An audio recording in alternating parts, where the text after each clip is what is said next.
በ40 ዓመት እናት ላይ ጺምን አትላጭ ውጣ ከቤት። በ40 ዓመት እናት አባት ላይ ሆነ ጺምን አትላጭ እላጫለሁ ማን ያ ላንተ የወጣችሁ ፀሐይ ለኔ እስክትወጣ ድረስ እላጫለሁ። አንዳንዴ ምንም ያልሰሩ ሰዎችን ወደ ሚዲያ ስታመጡ መጨረሻው ይህ ነው። ይህ ግለሰብ ምንም የሰራው ነገር የለም፣ ጀስት ተሳዳቢ ነው። ምንም ኢንተርቴን የሚያደርገው ነገር የለም፣ ያደረገውም ነገር የለም። ለመሳደብ ደግሞ ምንም አይጠይቅም። ባዶ ቀፎ መሆን ብቻ በቂ ነው።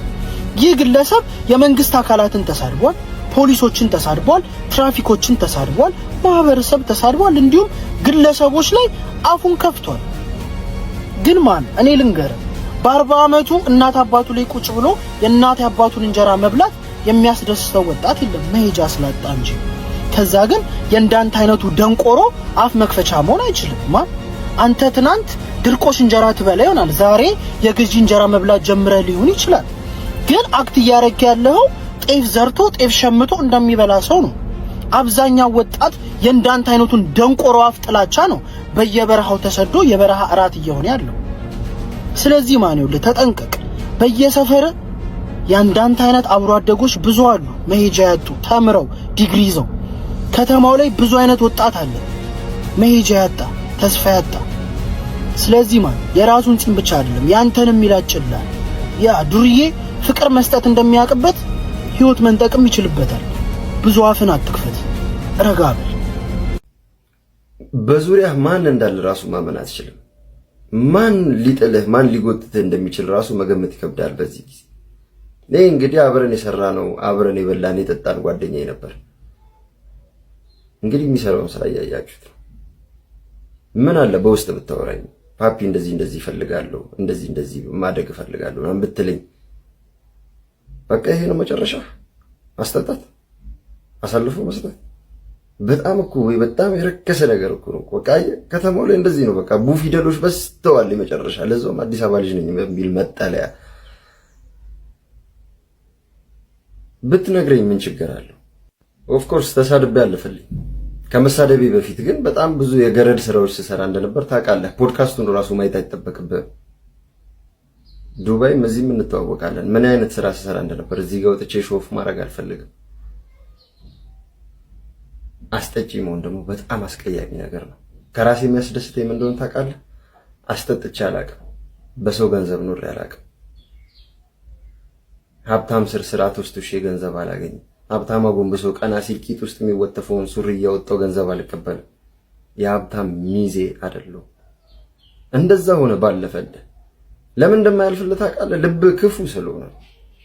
ልብ ላይ ስራ መጀመሪያ ልብ ላይ ስራና ልብ ሲነጻ ራስን ትቀይራለህ። ወርድህ እንደዚህ አስጠቂ ትሆናለህ። ከዕለታት በአንድ ቀን አንድ ሰው ቤት ውስጥ እግዚአብሔር ይገባል አሉ። ምን ልስጥህ? ጸሎትህ ዛሬ ደርሶላል፣ ጸሎትህ ተሰምቷል፣ የፈለግከውን ነገር ጠይቀኝ እሰጥሃለሁ። ግን አንድ ነገር ለአንተ የሰጠሁትን ነገር ለጎረቤትህ እጥፍ አድርጌ እሰጠዋለሁ። ያንተ ብሌሲንግ ለሱ እጥፍ ይሆናል። አሁን የፈለግከውን ነገር ጠይቀኝ እሰጥሃለሁ አለ። አሰበና ጌታ ሆይ አንድ አይኔን አጥፋልኛል። ዊችዝ የዛኛው ሁለት አይን ይጠፋል። እንደዚህ አይነት የምቀኛ ሜንታሊቲ ከህይወታችን ውስጥ ካላስወጣን ስናክ ነው የምንቀረው። በአንተ ቤት በቃ ላይክ ለመሰብሰብ ምናምን እውቅና ለማግኘት ወንዱን ስራ ፈትና ስራ መራጭ እያደረገው ነው። ዲግሪ ይዞ ተቀምጦ ምናምን ዲግሪ፣ ሁሉም ዲግሪ አለው። መንጃ ፈቃድ ብለው በዚህ ሰዓት ዲግሪ የሌለው የለም። ዲግሪ ኖሮት ነው የሰው ልጅ ቁጭ ብሎ ድንጋይ ሲቀጠቀጥ ኮብልስቶን ሲሰራ የምታየው። አታሽቃብጥ። እዛ ሆነ ምን እየሰራ እንዳለ አውቃለሁ። አልሰድብህም። እኔ ልናገርህም አይደለም የመጣሁት፣ ጓደኛዬ ነው። ብዙ ነገር አሳልፈናል። ልስደብብል እዛ ዱባይ ቤንያስ ስኩዌር ላይ ራስን እስክትሰቅል ድረስ ልናገር እችላለሁ። እንደዚህ አይነት ነገር ትቻለሁ። በቃ አቁሜያለሁ። ፍታ ስትባል ፍታ። እንደዚህ አይነት የቡ ፊደል ሙድ ደግሞ አትጠቀም። በጣም ነው የሚያስጠላው። እግዚአብሔርን በጣም በቃ እስቲ ቪዲዮህን ነው ራስህን ነው አያሳፍርህም? የዴይ ቱ ዴይ መነጽርና ቲሸርት አድርገህ መኪና ውስጥ ቁጭ ስላልክ እኮ ፕሮፋይል ላይ ይናገራል ማለት አይደለም። በደንብ እንተዋወቃለን። በደንብ አይደረግም። እንደ እድሜ ሐሰብ ቆሮቆንዳ አዲስ እረኛ ከብት ያስተኛ ነው ነገሩማ። የሰራው ቪዲዮ ደርሶኛል። በጣም ነው አሪፍ ቪዲዮ ነው። አሪፍ ታሪክ ነው። አሪፍ ትወና ነው። የት እንደምታቀኝ አይዶን ነው፣ ግን ጉዳዩን የኔ እናንተ እያረኩ ነው። ጥያቄ የኔ እናንተ ጉዳይ አይደለም። እኔ ምንም አይነት ፐርሰናል ኢሹ አላነሳም። ግን አቋል ወደምትለው እኔ መልስ አልሰጥም። አንተ ነህ የምታቀኝ ከሆነ ይሄን ቪዲዮ ተመልከቱ። እናንተ ደግሞ ዘሩኝ ይመቻችሁ ብለ እንደነዚህ አይነት የሴት ፓንቲ ላይነሮች ብንላቸው አያልቁም። ታውቃለህ፣ ከስር እያደጉ ያስቸግሩናል። እንግዲህ ቪዲዮውን እንዳያችሁት ነው። መልሱን ለእናንተ ነው የተውላችኋለሁ። እውነት እናንተ አብሯችሁ ከበላ ከተጣ ሰው ጋር የዚህን ያህል ወጣችሁ ሚዲያ ላይ ተሳደባላችሁ? በእንደዚህ አይነት ጸያፍ ቃል ዩቲዩብ ላይ መሸቂያ ታደርጉታላችሁ? ማን? እኔ የትም አላውቅም። ሞጫ መንገድ ስታጣ ይህንን ምክንያት ይዛ አትምጣ፣ በፍጹም አትምጣ። አሁንም ጉዳዩ የኔና ያንተ አይደለም። እኔ ወጣቶችን የማይሆን ቃል ተናግረሃል፣ ቅስም ሊሰብር የሚችል ቃል ተናግረሃል ነው ያልኩት። ይሄን ደግሞ አሁንም ደግሜ እልልሃለሁ፣ ተናግረሃል። ምንም ከዚህ የተለየ የምናገር ቃል አይኖርም። ቢከፋም እየመረረው አጥ አይ ነው ቆርቆሮ ትንሽ ሲነካ እንደሚጮህ አንዳንድ አለማወቆችን ሙሉ ልብስም ከበር ሊያደርጋቸው አይችልም። ግን ጨዋታው ይሄ ነው። ወጣትን የነካ የለውም በረካ ነው ማለት። ስለኔ የዚህን ያህል መናገር አይጠበቅብኝም ነበር። ጉዳዩ የኔ እናንተ አታርገው አልፈልግም። የተናገርከው እንደ ማህበረሰብ ነው። ስለዚህ ውጣና ወጣቱን ይቅርታ ብል ምን ችግር አለ? የአራዳ ልጅ ሁሉም ሰው ይቅር ባይ ነው። ወጥተህ ይቅርታ ብትል ምን ችግር አለ?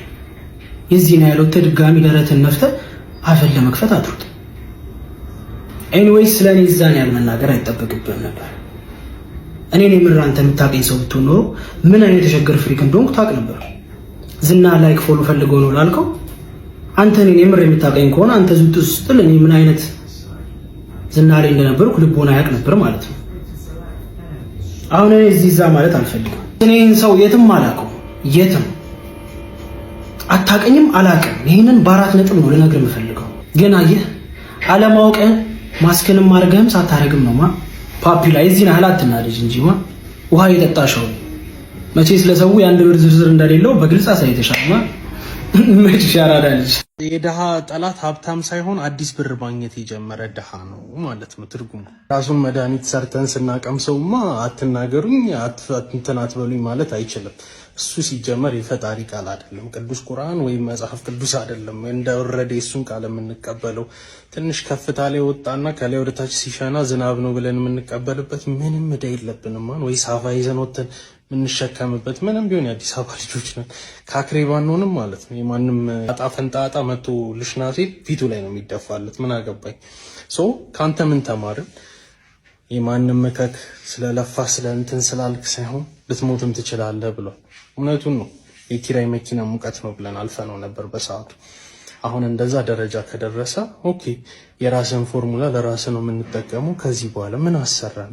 ከስር መተቸት ነው ከስር የእግዚአብሔር ተአምር። ብዙ ለፍቻለሁ፣ ብዙ ጥሬ ያለው ግን የሚገርመው በምላስ ያለፈልኝ በላቤ ሳይሆን ምናምን ብላ ምስክርነትን መስጠት የነበረብህ ሰውዬ ዛሬ ላይ አትናገሩኝ፣ ህይወቴን ስቀይር ወደኋላ ልታስቀሩኝ አትሞክሩ፣ ብዙ ቦች ተነስታችኋል ምናምን ላልከው አንተም ከቁም ሳጥን እስክትወጣ እየጠበቅን ነው።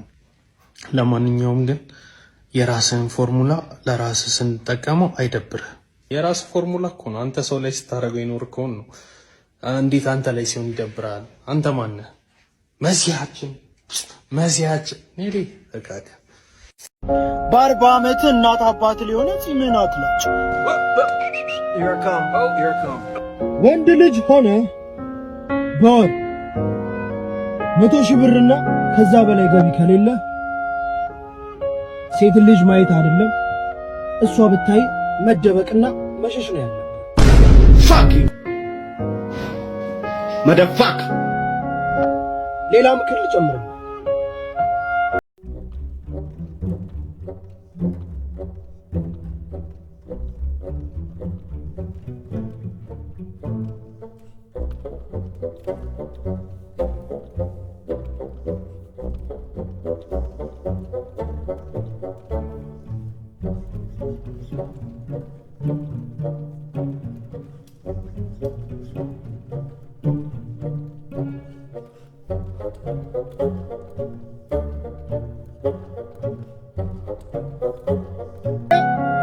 ከከናራ ከቤተሰብ ሸክም ላይ ውጣ።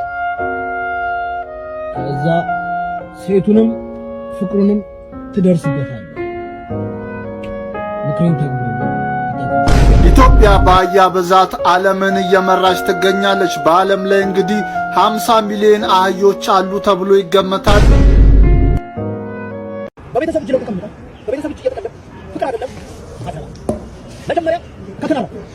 አመጣጤ ለመጨቃጨቅ ምናምን ሳይሆን 3 ግለሰቦችን ይቅርታ ለመጠየቅ ነው። ሰው የሚያወራውና የሚያደርገው ነገር ግን የተለያየ እንደሆነ በእነዚህ 3 ግለሰቦች ከኔ ጭምር ማየት ትችላለህ። ከዚህ በኋላ ዛሬ ከሳሽ ሆኖ የመጣው ዛሬ ከሚከሰሰው በላይ የባሰ ንግግር የተናገረ ሰው። ከዚህ የተረዳሁት ምንድነው? ሁላችንም አስመሳዮች ነን። ለወጣቱ ደግሞ የምነግረው ምንድነው? ከፈጣሪ በታች ያላችሁ ቤተሰቦቻችሁ ናችሁ። ዛሬ ላይ ቢገግም ቀን መቀየሩ አይቀርም። ቀን ይቀየራል፣ ቀን ይገለበጣል፣ ባበጣል፣ ችግር የለውም። የማያልፍ ነገር የለም። ከዛ በኋላ ያለው ስራ ግድ ነው። ስራ ግድ ነው። እርድና ማሚን አያሳክምም። እርድና ከፋርማሲ መድኃኒት አያስገዛም። ስለዚህ ስራ የተገኘ ይሰራ። ስራ ችግር የለውም። ስለዚህ ይቅርታዬን ልጀምር። ሰይድ ማርሻል አርት በጣም ከልብ የመነጨ ይቅርታ። አንተ ይቅር ብትለኝ ፈጣሪ ይቅር ላይለኝ ይችላል፣ ግን ስናገረው ስላላፈርኩ አሁን ይቅርታ ብጠይቅ ምንም ማለት አይደለም። ከልቤ በጣም ይቅርታ ልል እፈልጋለሁ። ንቀህ ስላልመለስክልኝ ደግሞ አላህ ያክብርህ። በጣም አመሰግናለሁ። ሁለተኛ ይቅርታ የምጠይቀው ደግሞ ፎሎወሮቼ ነው። ተናክሼ ላናከስኳችሁ እግዚአብሔር ይቅርታ ያርግልኝ። አይሆፕ ይቅርታ ታደርጉልኛላችሁ። በጣም ይቅርታ። አይለመደኝም እንደዚህ አይነት ነገር ውስጥ አልነካካም።